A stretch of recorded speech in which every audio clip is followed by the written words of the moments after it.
자, 오늘 이 아침에 우리에게 주시는 하나님의 말씀은 창세기 30장 27절에서 43절까지 말씀, 우리 한 절씩 교독하도록 하겠습니다. 창세기 30장 27절에서 43절까지 말씀입니다. 라반이 그에게 이르되 여호와께서 너로 말미암아 내게 복 주신 줄을 내가 깨달았노라. 내가 나를 사랑스럽게 여기거든 그대로 있으라.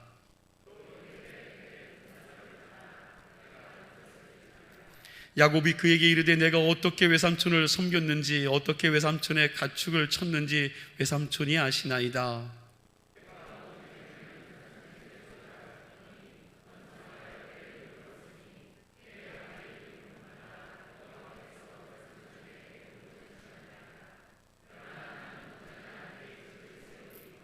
라반이 이르되 내가 무엇으로 내게 주랴. 야곱이 이르되 외삼촌께서 내게 아무것도 주시지 않았도 나를 위하여 이 일을 행하시면 내가 다시 외삼촌의 양떼를 먹이고 지키리이다.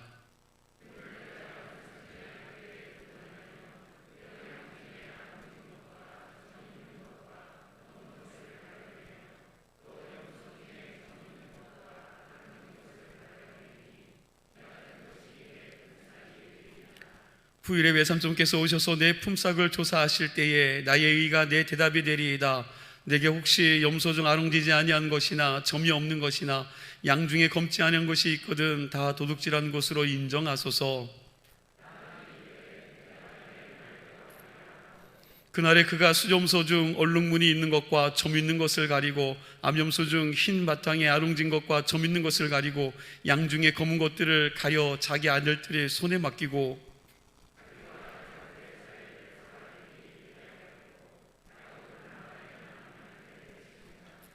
야곱이 버드나무와 살그나무와 신풍나무의 푸른 가지를 가져다가 그것들의 껍질을 벗겨 흰 무늬를 내고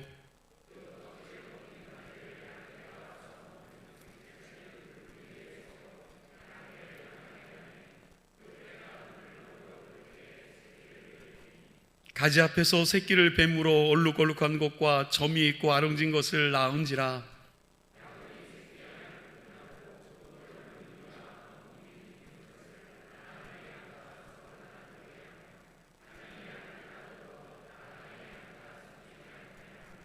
튼튼한 양이 새끼 뵐 때에는 야곱의 개천에다가 양떼의 눈앞에 그 가지를 두어 양이 그 가지 곁에서 새끼를 베게 하고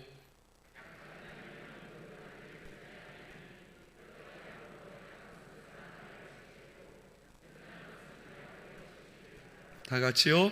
이에 그 사람이 매우 번창하여 양떼와 노비와 낙타와 나귀가 많았더라. 아멘. 성경에 나오는 인물들 중에 하나님의 들어 쓰시는 사람들을 보면 공통점이 있습니다. 그 공통점이 뭐냐면 이들은 어떠한 악조건 속에서도 굴하지 않고 승리를 이끌어 내었다는 것입니다. 사실 좋은 환경, 좋은 조건 속에서 어떤 일을 성취한다는 것은 그렇게 어려운 일이 아닙니다. 그러나 좋지 않은 환경, 아주 극심한 핍박과 장애물이 있음에도 불구하고 그 가운데 크나큰 일을 이루었다고 하면 그 사람은 주목을 받을 수밖에 없습니다. 오늘 본문을 보니까 엄청난 악조건 가운데 놓여있는 한 사람이 나옵니다. 그럼 그가 누구입니까? 야곱이라는 사람입니다. 야곱의 일대기는 우리가 너무나도 잘 알고 있는 이야기입니다. 야곱은 태어나기 전부터 엄마 뱃속에서 누구와 싸웠어요? 형 에서와 싸웠습니다. 자기가 동생이면 좀 천천히 세상에 나오면 되는데 형보다 먼저 나오겠다고 하니까 여러분 이게 잘 안 된 거죠. 이것이 잘 안 돼서 형 에서에 뭘 잡고 나왔어요?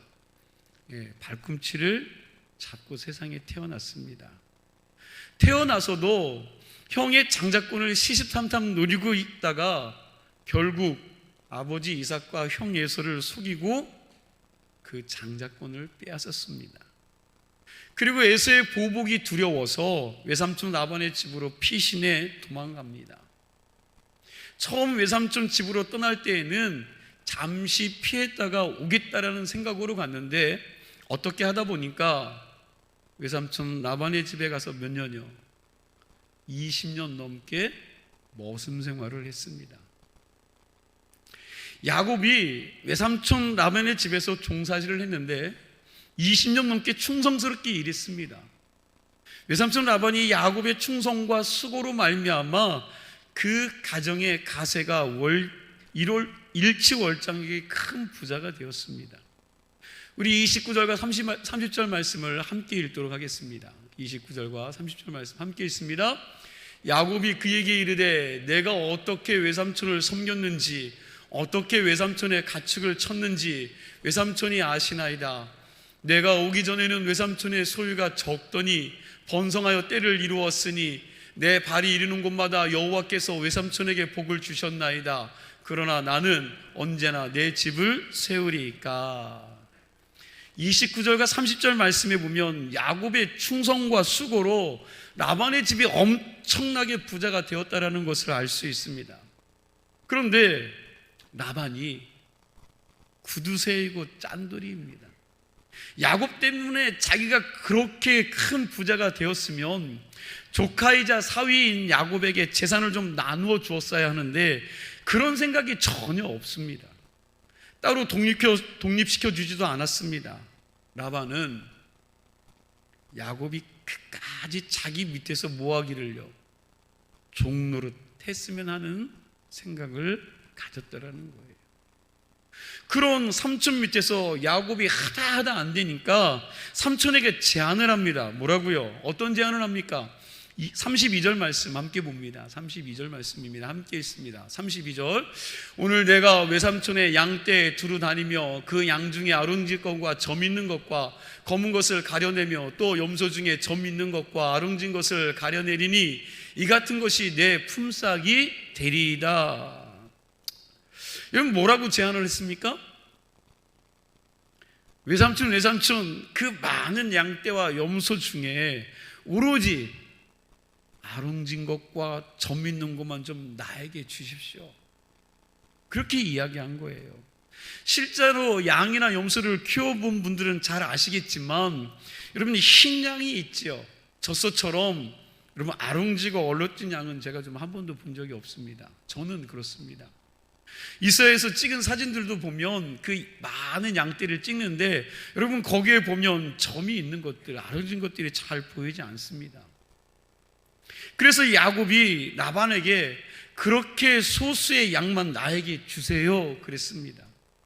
아마 야곱은 자기가 그런 제안을 하면 저 지독한 삼촌이라 할지라도 그 이야기 들어줄 것이다 생각했던 것 같습니다.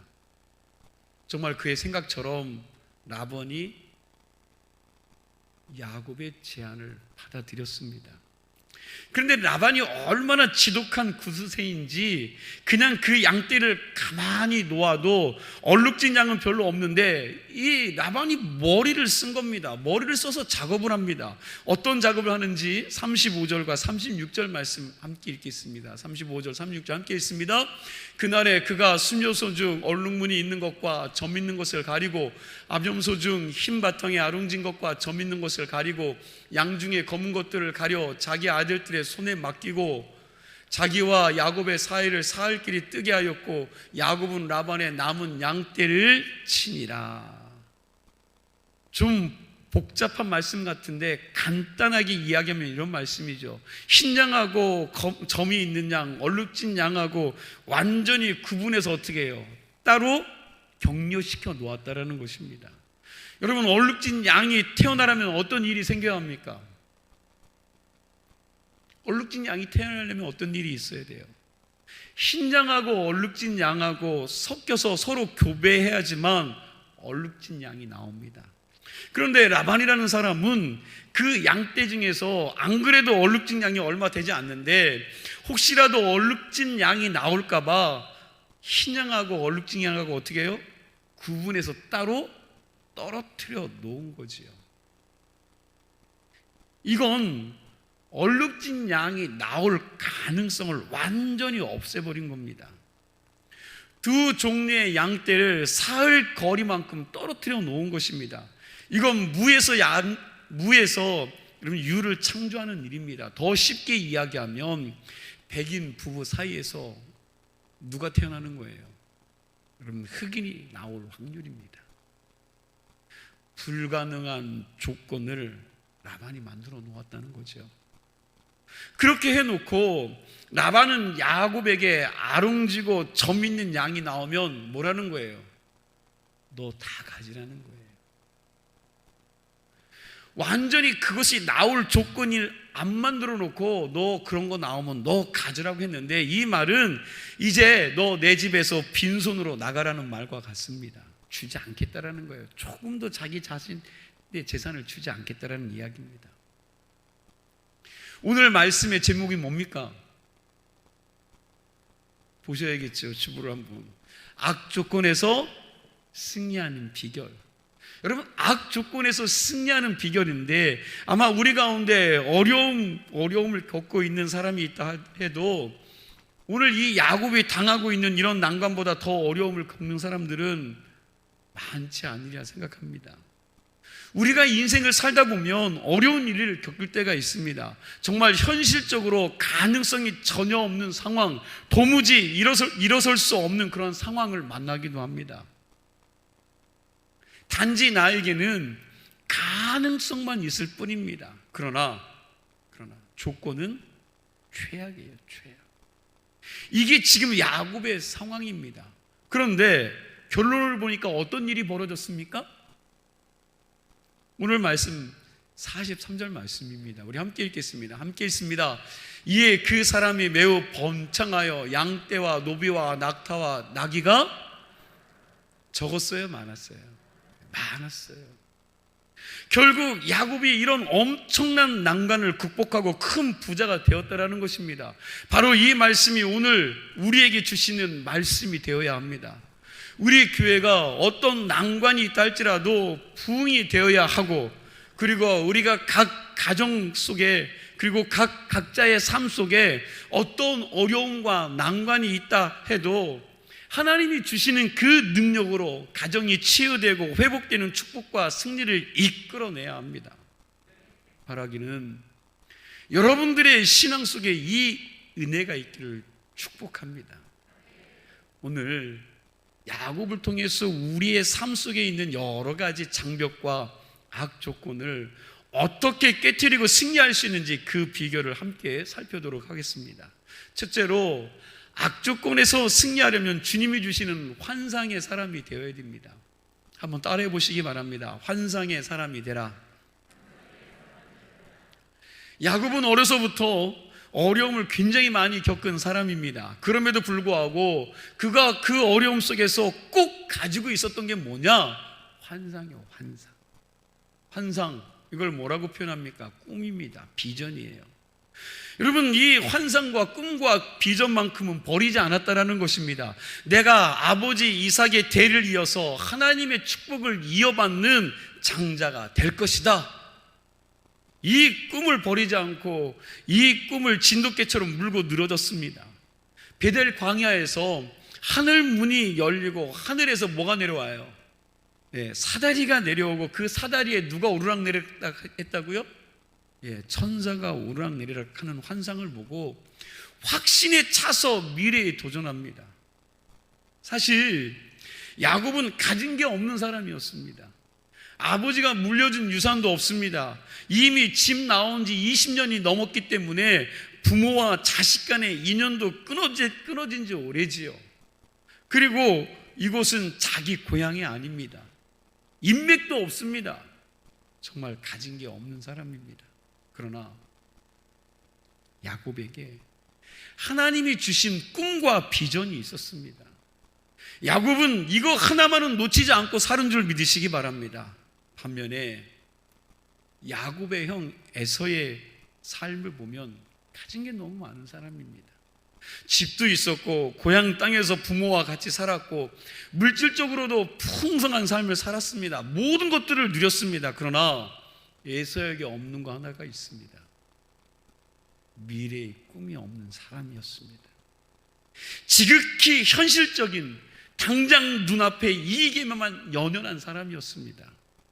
그래서 예수는 팥죽 한 그릇에 하나님이 주신 장자권을 팔았습니다. 이 모습을 보고 히브리서 기자는 에서를 망령된 자라고 이야기를 합니다. 우리 히브리서 12장 16절 말씀을 함께 보도록 하겠습니다. 함께 읽습니다. 음행하는 자와 혹 한 그릇 음식을 위하여 장자의 명분을 판 에서와 같이 망령된 자가 없도록 살피라. 정말 꿈과 환상이 없는 사람은 망령된 자입니다. 잠언에서도 보니까 잠언 29장 18절에 이렇게 말씀하고 있죠. 함께 있습니다. 묵시가 없으면 백성이 방자히 행하거니와 율법을 지키는 자는 복이 있느니라. 자, 묵시가 없으면 백성이 어떻게 행한다고요? 방자히 행하거니. 여기서 묵시랑 KJV 영어 성경에 보면 no vision이라고 되어 있어요. 다시 말하면 꿈이 없다라고 표현되어져 있습니다. 꿈이 없다라고 번역해 놓았어요. 미래에 꿈이 없는 자는 방자히 행하여 망할 짓을 한다라는 거예요. 오늘 여러분들에게 꿈이 있습니까? 여러분들에게 비전이 있으십니까? 하나님을 향한 거룩한 목표가 있으십니까? 모든 사람이 예수 믿는다고 해서 다 능력의 사람이 되는 것이 아닙니다. 다 예수 믿는다고 해서 다 구원이 있을 것 같지는 않습니다. 사실 그 10년 가운데 하나님이 주신 약속과 하나님의 나라를 향한 꿈이 없이는 아무것도 할 수가 없습니다. 그러나 하나님이 주신 꿈이 있는 사람은 소망이 있어요. 소망이 있습니다. 지금 나의 생활이 아무리 힘들고 어렵다 해도 하나님이 주신 약속의 말씀이 있고 그리고 하나님이 주신 비전이 있는 사람은 어떠한 악조건 속에서도 포기하지 않고 하나님이 주신 말씀과 비전을 가지고 견디면서 그 최악의 상황을 최선으로 변화시키는 능력이 있습니다. 야곱이 그런 사람이었습니다. 오늘 여러분과 제가 야곱과 같은 사람이 되기를 간절히 소망합니다.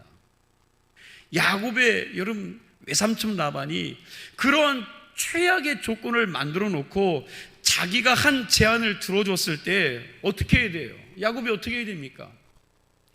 여러분 원망과 불평을 해야죠. 최소한 삼촌한테 이렇게 이야기합니다. 삼촌 그건 너무한 거 아닙니까? 최소한의 가능성은 주어야 되지 않습니까? 그래도 얼룩진 양 한 마리라도 이곳에 넣어주어야 그들이 교배해서 날 거 아닙니까? 여러분 그렇게 따져야 되는데 따지지 않았습니다. 그런 상황 가운데에서도 야곱은 꿈을 꾸었습니다. 원망하고 불평하고 주저앉아 있던 것이 아니라 이 야곱은 그런 상황 가운데서도 꿈을 꾸었다라는 거예요. 비록 지금은 아름지고 얼룩진 양이 없을지라도 하나님이 나와 함께 해주시면 하나님이 나의 도움이 되어주신다면 이 넓은 들판에 아름진 양들이 가득하게 될 것이라는 환상을 그가 가지고 있었고 비전을 가지고 있었습니다. 저도 목회하면서 힘든 상황을 만났을 때마다 여러분 그때마다 제일 먼저 확인하는 것이 있어요. 하나님이 나에게 주시는 약속의 말씀과 비전입니다. 끊임없이 묻습니다. 하나님 이런 상황 가운데 내가 어떻게 해야 됩니까? 말씀하여 주시옵소서. 그러면서 말씀을 묵상하고 말씀을 듣는 자리에 가고 그러면서 그 말씀이 제게 주시는 약속이 있고 그 말씀을 통해서 비전을 주십니다. 그 말씀과 비전이 그 가운데 저를 견디게 하고 그리고 다시금 하나님의 사명을 감당할 수 있는 능력의 자리로 가게 만들었다는 사실입니다. 믿음이 없는 사람은 악조건 속에서 이제 끝났다 안 된다 하면서 주눅들지만 그러나 믿음의 사람은 그 악조건 속에서도 하나님이 주신 약속의 말씀을 붙들고 비전을 가지고 지금은 내가 어렵지만 여전히 이 가운데 내 삶 가운데 하나님이 나와 임마누엘로 함께 하시기 때문에 된다는 소망을 가지고 절망하지 않습니다. 그래서 어떠한 난관도 뚫고 나아갈 수 있다는 거예요. 주눅들지 않고 절망하지 않고 소망 가운데서 하나님의 하실 일들을 기대하시는 자들이 되기를 간절히 소망합니다. 사람이 안 될 때, 안 되더라도 꿈은 있어야 합니다. 그래서 세상에서 제일 무서운 사람이 누군지 아십니까? 환상을 가진 사람입니다. 이런 사람들이 10년, 20년 지난 뒤에 그 자리를 변화시키고 그 환경을 변화시키고 세상을 휘어잡습니다. 현재의 위치에서 많은 것을 가지고 많은 것을 누린다고 해서 그 사람이 미래의 주인공이 되는 게 아니에요. 절대로 그렇지 않습니다. 이 시간 바라기는 우리가 현재는 연약하고 부족하다 할지라도 하나님께서 주신 약속의 말씀과 환상을 붙들고 어려운 조건들을 뚫고 나아가서 미래의 부유한 자들이 다 되는 축복이 있기를 축원합니다. 믿으십시오. 믿음으로 반응하시기 바랍니다. 두 번째, 악조건에서 승리하려면 최선을 다해 하나님이 주신 지혜를 사용하라는 거예요. 한 번 더 따라해 보시기 바랍니다. 지혜를 사용하라. 야곱이 그 고난을 어떻게 극복했느냐? 온갖 지혜를 활용하며 노력했습니다. 환상만 가지고 있다고 해서 악조건에서 벗어나는 것이 아닙니다. 환상을 가진 사람은 그 꿈을 가지고 최선을 다해야 합니다. 하나님께서 우리에게 주신 지혜를 잘 활용해야 한다는 겁니다. 그런 의미에서 야곱은 매사에 굉장히 노력하는 사람이었습니다. 제가 야곱의 특성을 곰곰이 분석해 보니까 야곱은 머리를 잘 쓰는 사람이었습니다. 야곱은 좋은 일이든 나쁜 일이든 열심히 연구하는 사람입니다. 아버지를 속일 때도 그냥 가만히 한 것이 아니라 그는 연구를 했습니다. 먼저 형 에서의 목소리를 흉내내기 위해서 열심히 연습했고요. 그리고 혹시라도 아버지 이삭이 자기 손을 잡을까 하여 어떻게 했어요? 용이지도 않게 손에다 털을 묻혀서 에서와 같이 털 있는 것처럼 아버지를 속인 거죠. 물론 이게 윤리적으로 옳은 행동은 아닙니다. 고향으로 돌아갈 때도 형 에서가 자기를 잡으러 400명의 군대를 데리고 마중 나온다는 소리를 듣고 자기 재산 양과 소와 나귀떼를 둘로 나누어서 형 에서가 와서 왼쪽을 치면 오른쪽 건 피하고요, 또 오른쪽 걸 치면 왼쪽 것이 피하면 된다고 생각하면서 재산을 둘로 갈라놓았습니다. 그렇게 머리를 쓰면서 한편으로는 형의 노여움과 분을 풀게 하기 위해서 선물을 보내는데 이 선물도 한꺼번에 다 보낸 것이 아니라 3번에 걸쳐서 보냅니다. 첫 번째 선물을 보내면서 형님, 이거 형님의 동생 야곱이 보내는 선물입니다. 그리고 또 한참 있다가 또 보내고, 그리고 조금 더 있다가 또 보냅니다. 형의 마음을 좀 풀어보려고 또 머리를 쓴 것입니다. 야곱은 아주 치밀하게 머리를 쓰고 연구하는 사람입니다. 야곱은 연구하는 것이, 생각하는 것이 몸에 밴 사람이에요. 우리가 야곱의 약사 빠른 모습은 본받으면 안 되지만, 그러나 야곱의 연구하는 자세는 배워야 합니다. 우리 기독교 신앙이 무조건 믿습니다가 아니에요. 여러분, 무조건 믿습니다가 아닙니다. 무대뽀로 믿습니다 했다가 나중에 자기가 뭘 믿었는지도 모르고 제풀에 지쳐서 사는 사람들이 얼마나 많이 있는지 모릅니다. 사도행전 17장 11절 말씀이요, 우리 함께 보도록 하겠습니다. 함께 있습니다. 베레아에 있는 사람들은 데살로니가에 있는 사람들보다 더 너그러워서 간절한 마음으로 말씀을 받고 이것이 그러한가요? 날마다 성경을 상고함으로.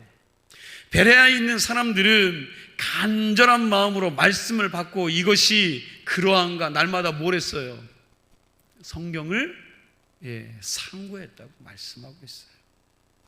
우리의 신앙도 좀 연구하고 묵상하고 생각해야 합니다. 말씀을 묵상하고 무엇을 하더라도 이게 하나님이 기뻐하시는 일인가 생각해 보아야 합니다. 지금 당장은 이 일이 나에게 돈도 많이 벌게 해주고 유익을 주지만 종국에 가서 하나님이 이 일을 통해서 정말 나를 축복해 주실까? 이게 하나님이 원하시는 일인가? 깊이 있게 생각하고 일을 진행해야 합니다. 오늘 본문을 보니까 야곱이 무엇을 연구했습니까? 우리가 너무나도 잘 아는 이야기처럼 흰 양 가지고 어릴 양을 만드는 프로젝트를 연구하고 개발했습니다. 야곱이 양을 기르면서 양을 치면서 가만히 보니까 양들이 개천에 와서 물을 먹고 풀을 먹으면서 그곳에 올라왔을 때에 교배를 하며 새끼를 갖습니다. 그 모습을 보고 양들이 그 개천에 물을 먹으러 올라올 때 그 앞에다 뭘 놨다고요? 버드나무, 살구나무, 심푸나무 껍질을 벗겨서 갖다 놓았는데 양들이 그 나무 껍질을 보면서 교배하면 뭐가 나와요?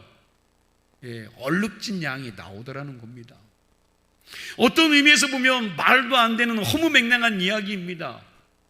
어쨌든지 간에 우리가 이걸 통해서 알 수 있는 게 뭐냐? 야곱은 이미 4,000년 전에 태교의 이치를 알았다라는 거죠. 여러분, 만약에 이게 진짜라면 얼마나 중요한 이야기입니까?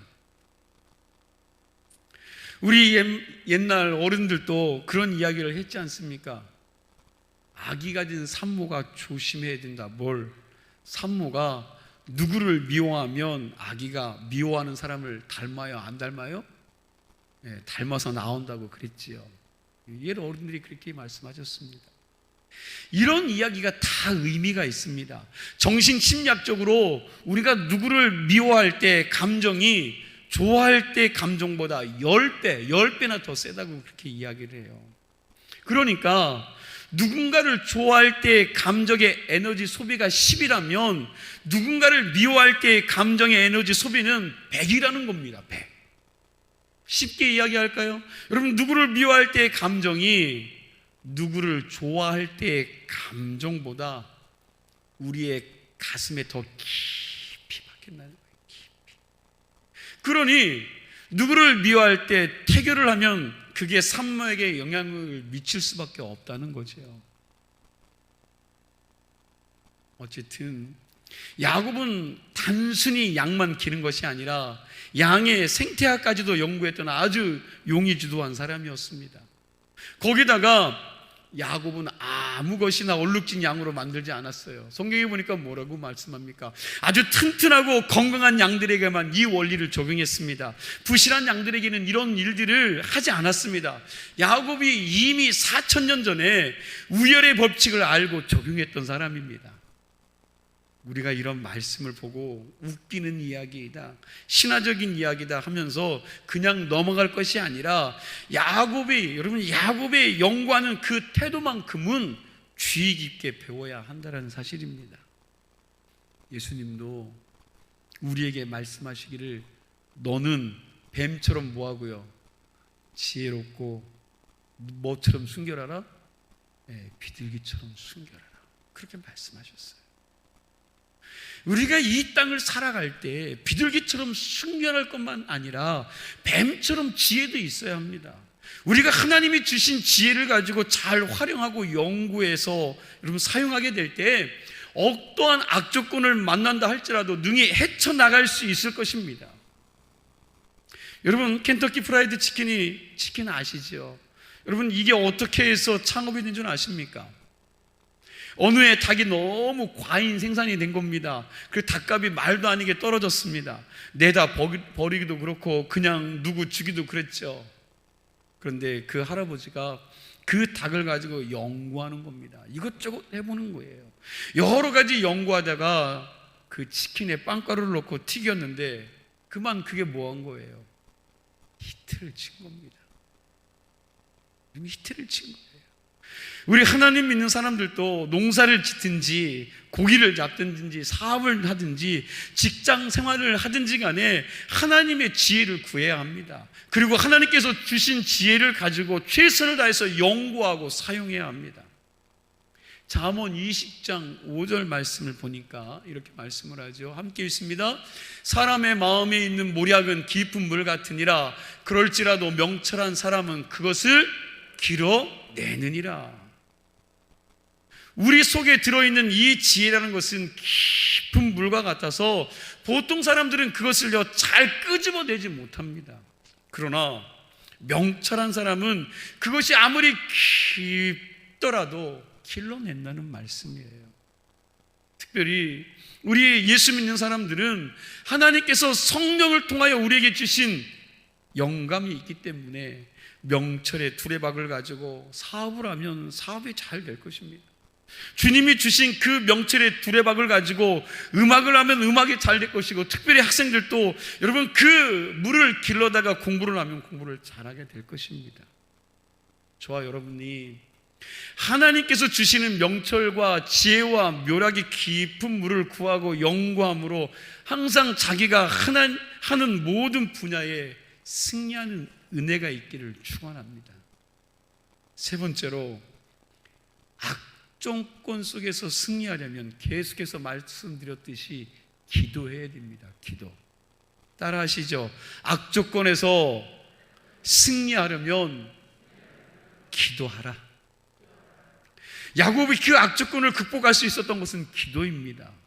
야곱은 기도하는 사람이었습니다. 야곱은 환상의 사람이었고, 그리고 지혜를 사용해 연구하는 사람이었습니다. 그런데 여러분, 우리가 환상을 가지고 꿈을 꾸면서 연구한다면 여러분, 예수 믿지 않는 사람들과 다를 것이 하나도 없다는 거죠. 예수 믿지 않는 사람도 비전을 갖습니다. 꿈을 갖습니다. 환상을 가져요. 그리고 그걸 가지고 연구를 합니다. 공부를 합니다. 목적을 향해 다름질을 합니다. 이건 세상 사람들도 똑같이 하는 겁니다. 이건 믿지 않는 사람들도 표면적으로 다 할 수 있는 일입니다. 우리 성도가 강한 이유는 기도하기 때문인 줄 믿으시기 바랍니다. 기도는 재물 가운데 불을 붙이는 것입니다. 불이 붙어서 큰 일이 이루어지는 것이 기도의 역할입니다. 여러분, 우리 예수 믿는 사람들이 기도하면서 하나님의 일을 하기 시작하면 무서운 사람이 됩니다. 기도하면서 사업을 하면 그 사람 막을 수가 없습니다. 기도하면서 스포츠와 미술과 음악과 연예계, 여러분 각계에 들어가면 그 누가 감당하겠습니까? 감당할 사람이 없습니다.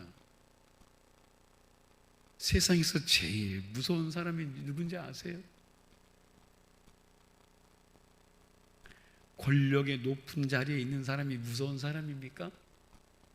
아니면 여러분 돈 많은 사람이 무서운 사람입니까? 아니면 지식이 많은 사람입니까? 아닙니다. 정말 무서운 사람은 기도하는 사람이요. 기도하는 사람을 통해서 하나님께서는 길을 뚫어주시기 때문에 그런 사람 앞에서는 어떠한 장벽도 장벽이 될 수가 없습니다. 우리에게도 이 힘이 있어야 우리에게는 모든 악조건의 장벽을 뚫고 나아갈 수 있는 줄 믿으시기 바랍니다. 야곱이 어떤 기도를 했습니까? 야곱이 집으로 돌아온다는 사실을 알고 장자꽃을 빼앗아간 형에서 장자권을 빼앗긴 그 형 에서가 복수심에 불탄 거죠. 그리고 야곱을 죽이겠다라고 400명의 용사를 데리고 마중 나왔습니다. 야곱이 그 소리를 듣고 마음이 오그라든 겁니다. 마음이 벌벌 떨리는 거예요. 겁이 나는 거죠. 그러면서 뭘 합니까? 기도했죠. 그 기도의 내용이 창세기 32장 9절에서 12절 말씀에 나옵니다. 이 기도문에서 야곱은 하나님의 약속의 말씀을 붙들고 기도하는 겁니다. 제가 나름대로 야곱의 강구를 이렇게 생각해 보았습니다. 하나님, 내가 고향 떠나 20년 넘게 고생했습니다. 삼촌 라반의 집안에서 정말 그 삼촌의 방해에 불구하고도 이렇게 많은 재산을 일구었는데 형 만나서 다 죽게 되었습니다. 지금까지 한 고생이 아무 소용이 없게 되었습니다. 가족이 번성하고 재산이 번성하면 무슨 소용입니까? 다 죽게 되었습니다. 제발 좀 하나님 살려주시옵소서. 아마 그렇게 하면서 간절히 기도했을 것 같습니다. 이제까지는 자기 머리와 자기 재주로 믿었던 이 야곱이 강 건너편 아내와 자식과 양떼와 소떼를 다 보내고 난 뒤에 혼자 약복간 나루터에 남아서 밤새도록 기도하고 있는 거죠. 하나님, 저를 좀 축복해 주십시오. 하나님만이 이 위기에서 저를 건져 주실 수 있는 유일한 목숨줄이십니다. 저는 주님 축복받지 않고서는 살 수가 없습니다.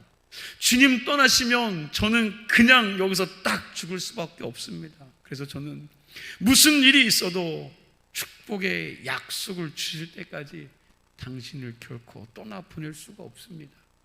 왜냐하면 당신만이 나를 살릴 수 있는 나의 구원, 나의 생명이시기 때문입니다. 여러분, 그렇게 하고 주님 붙잡고 줄기 살기로 기도하는 거죠. 그때 뭐가 부러졌습니까? 환도뼈가 부러지고 기도하는 그 자리에서 하나님과 씨름을 하고 있는 거죠. 이런 야곱의 기도가 끝난 다음에 무슨 일이 벌어졌어요? 여러분, 무슨 일이 벌어졌습니까? 밤새도록 하나님과 기도의 씨름을 하면서 환도뼈가 깨지고 엉망이 된 야곱의 몰골을 보고 야곱을 죽이겠다고 달려왔던 에서에게 그 마음에 뭐가 들어온 거예요? 불쌍한 마음이 왈칵 밀려 들어온 거죠. 동생을 봤을 때 불쌍한 마음이 그 안에 들어온 겁니다. 그러더니 갑자기 엉엉 울면서 그동안 그렇게 미워했던 야곱을 얼싸안고 영접해 줍니다. 여러분, 기도는 이렇게 사람을 변화시켜주고 원수로 하여금 나의 형제를 만드는 능력이 있습니다. 이 능력을 체험해 본 사람은 기도를 안 할 수가 없어요. 이런 은혜를 경험해 본 사람은 기도를 안 할 수가 없습니다. 우리가 기도하면 우선은 내 자신이 변해져. 내가 먼저 변하고 그리고 다른 사람이 변화됩니다. 우리가 기도하면 가정의 문제가 해결되고 교회가 부흥이 됩니다. 여러분들이 기도하면 가정에 있던 모든 문제들이 해결되고 막혔던 문들이 열리게 된다는 것입니다. 이 시간 우리의 기도가 가정을 살리고 교회를 살리고 나라를 살리는 길이라는 것을 꼭 기억하시고 기도로서 모든 악조건들을 타파할 수 있는 능력 있는 신앙인들이 되시기를 축원합니다. 마지막으로요, 야곱이 이런 난관을 극복할 수 있었던 것은 인내가 있었기 때문이에요. 한 번 더 따라하세요. 인내하라, 길이 참으라. 야곱은 무서운 인내의 사람입니다. 세상에 부인 하나 얻겠다고 몇 년요? 20년. 부인 하나 얻겠다고 20년 넘게 노동한 사람, 여러분 보세요. 여러분 아내 얻겠다고 20년 동안 종살이 하면서 그런 아내 데려오신 분 있으면 한번 손 들어보세요. 아무도 없어요. 여러분, 그 아내를 위해서 그 하나 아내 얻겠다고 20년 동안 노동한 사람이 어디 있습니까? 7년 일하고 또 7년 일하고 또 속아서 7년 일하고 21년 일했습니다. 야곱이라는 사람은 한번 목표를 정했다면 끝장을 보는 사람이요, 진돗개같이 한번 물었다면 될 때까지 물고 늘어지는 인내의 사람입니다. 그리고 그것을 이빨을 갈면서 참고 인내하다가 성취한 것이 아니라 즐기면서 했다라는 거예요. 즐기면서. 여러분과 저는 무슨 일을 당했을 때 어떻게 합니까? 일을 악물고 두고 보자. 몇 년 안에 두고 보자. 내가 반드시 너 끌어내리겠다. 여러분, 일을 팍팍 갈죠. 그런데 오늘 야곱을 보니까 그렇지 않았다는 거예요. 사랑하는 라헬을 아내로 얻기 위해서 7년을 수일같이 생각하면서 기쁜 마음으로 일했습니다.